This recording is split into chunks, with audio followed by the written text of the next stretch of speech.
İndi baxacağımız sual demək sıralarla bağlıdır. Tutaq ki, bizə 1-dən 10-a qədər bir sıra verilib və görürük ki, sıradakı hər bir hədd üzərinə 1 gəlməklə, yəni ardıcıl olaraq davam edir. Bizdən bu sırada neçə dənə həddin olduğunu soruşur. Aydın məsələdir ki, buna baxan kimi biz sayda olduğunu başa düşürük. Bilirik ki, 1-dən 10-a qədər 10 dənə ədəd var. Bunu tapa bilirik.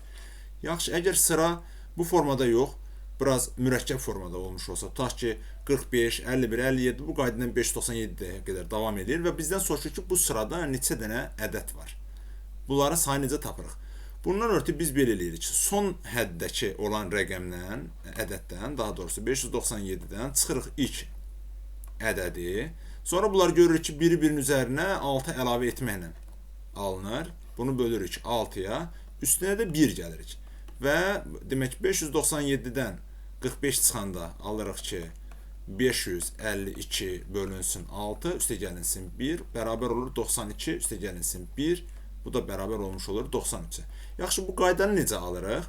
Tutaq ki biz bunu bilmirik, qaydanın necə alındığını.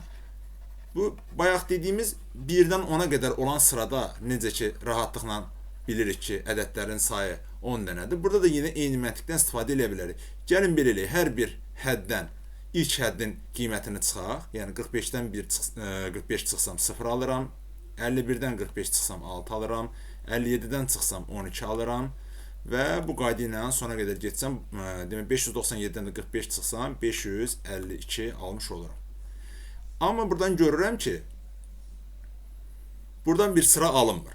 Onda hər tərəfi təzədən 6-ya bölək. 0-ı 6-ya bölsək yenə bir şey dəyişmir, 0 alınır. 6-nı 6-ya bölsəm 1 alınır. 12-ni 6-ya bölsəm 2 alınır. Və davam edir. Sonuncuda da 552-ni də 6-ya bölsəm 92 almış oluram.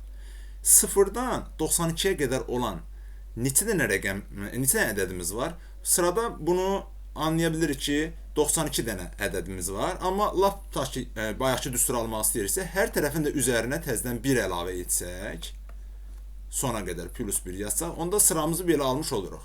1, 2, 3 və davam edir. Sonuncuda da almış oluruq 93. Deməli, biz ümumi olaraq belə yaza bilərik ki, sondakı ədəddən ilk ədədi çıxarıq, bölərik aradakı fərqə, fərq nədirsə, yəni həmin ədədə neçə-neçə artırsa və üzərinə də 1 gəlməklə istənilən verilən sıradakı həddlərin sayını tapa bilərik.